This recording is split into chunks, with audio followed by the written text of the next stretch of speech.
Os espíritos famintos se alimentaram de mim. Que jeito? Como assim? Vamos ver. É uma moça que nos conta. Olá, Ana, meu nome é fulana e eu tenho 32 anos. O relato que vou contar aconteceu comigo quando eu tinha por volta de uns 12 anos. O relato não tem nomes, então pode ler sem medo. Desde pequena, sempre fui uma criança destemida e curiosa. Uma das minhas maiores alegrias era explorar qualquer ambiente que a minha família me levava. Me enfiar no meio do mato para descobrir novos lugares para brincar, desafiar os meus limites, principalmente se envolvia lugares altos. Enfim, eu dava muito trabalho para os meus pais. No dia do acontecido, eu fui com os meus avós e com a minha prima, que tinha só 2 aninhos de idade. Com a minha prima, que só tinha 2 anos a mais do que eu, para um parque da minha cidade. E a minha avó deixou que eu e minha prima brincássemos no bosque ali perto. Claramente, a gente não obedeceu e se embrenhou fundo naquele mato.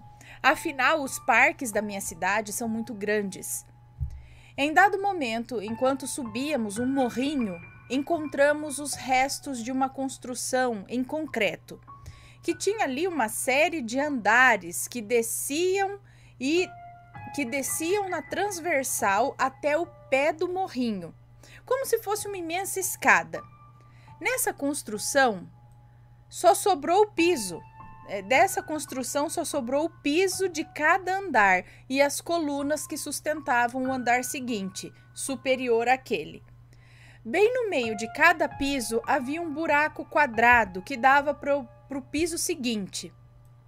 Seria o lugar da escada, alguma coisa assim?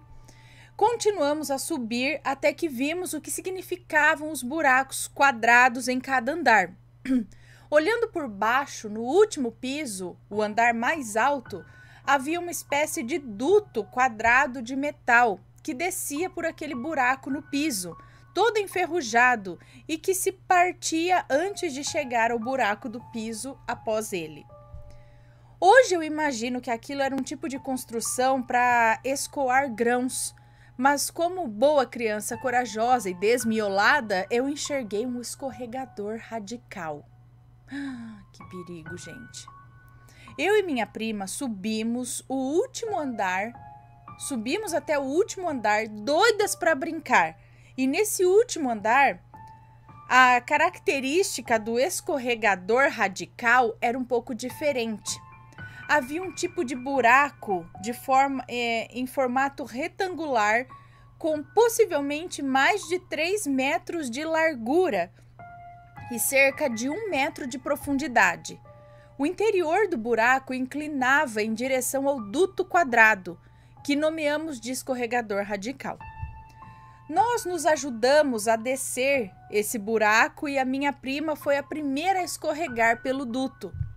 O terror começou no instante seguinte que ela chegou ao chão. Quando eu fiquei sozinha, presa naquele buraco retangular, eu senti várias coisas se aproximando de mim e me forçando contra o chão. Eu não via nada, mas eu escutava alguns sussurros falando de forma rápida e em vários tons, mas eu não distinguia as palavras. O peso era imenso e a minha pressão foi baixando. Minha prima gritava para que eu descesse o escorregador e eu suplicava para ela subir e me ajudar a sair do buraco por cima. Aqui eu faço um pequeno desvio da história, pois tem relação com a sensação que eu presenciei nesse dia.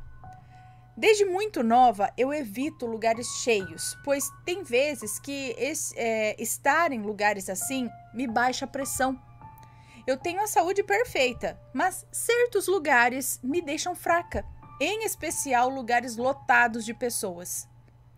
Uma tia, que é espírita, certa vez me explicou que existem pessoas que são tipo cristal, atraindo energias ruins e expelindo energias boas.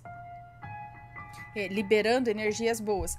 E disse que talvez eu seja uma dessas. E por esse motivo eu fiquei fraca. E por esse motivo eu fique fraca em lugares onde tem muito acúmulo de energia tem mais energia do que eu dou conta de expelir ou de absorver, enfim. Eu nunca fui atrás para saber disso e a minha pressão, mesmo com a saúde e a alimentação correta, tende a oscilar em situações e lugares específicos. Além das pessoas sempre dizerem que gostam de ficar perto de mim quando estão se sentindo mal. Voltando ao relato, eu sentia aquelas coisas pesarem sobre mim e eu ficava mais fraca, até que a minha prima subiu até o último andar da construção e me ajudou a sair daquele buraco. Os sussurros pararam quando eu segurei as mãos dela. Eu apenas disse a ela que deveríamos sair daquele lugar urgente, pois tinha algo de ruim nos espreitando. Quando estávamos quase saindo desse último andar, eu reparei em algo que eu não havia visto quando chegamos ali.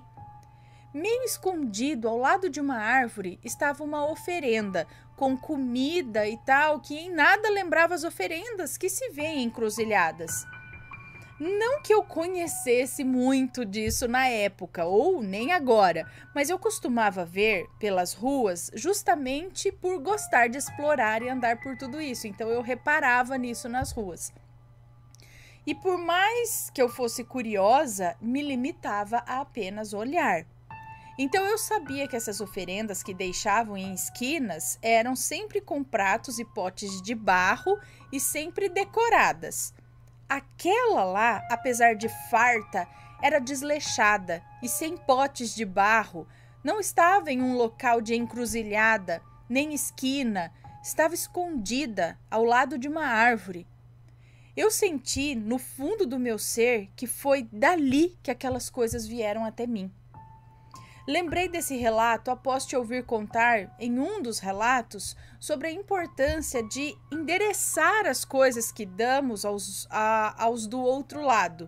Que coisas não endereçadas da forma correta podem atrair coisas ruins, como, por exemplo, espíritos famintos que vêm se alimentar de alimentos desperdiçados.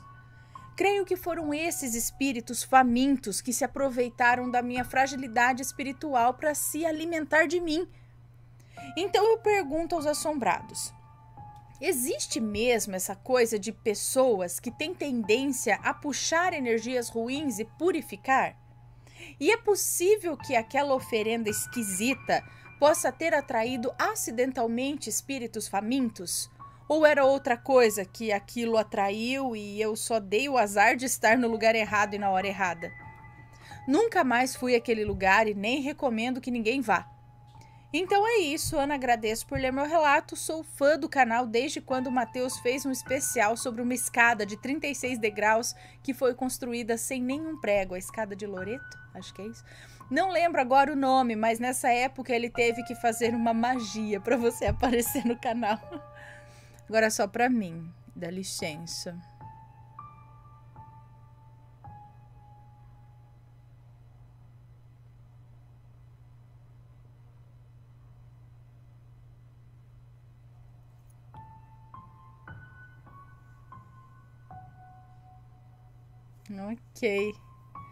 Ok, um beijo para você.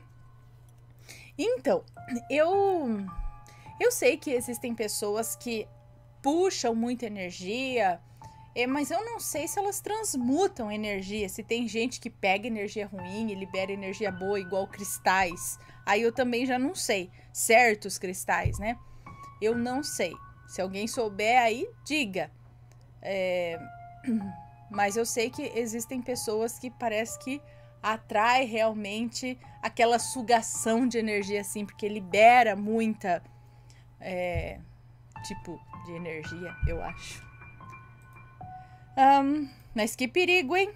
Que perigo dos mares. Eu já comecei a pensar, vai rasgar a perna numa lata enferrujada e vai dar problema, cair, bater a cabeça, enfiar prego enferrujado no pé, não é? Dos males o menor ainda, foi os espíritos aí, né, baixou a pressão. Talvez tenha isso mesmo. Agora, a oferenda, era mesmo a oferenda ou era tipo comida jogada lá? Não sei, né? Pelo que ela fala, dava para identificar que era uma oferenda, mas não era daquelas que a gente costuma ver no potinho de barro, né, ajeitada ali. Pode ser sim, que aquilo tenha atraído e vai saber para que aquilo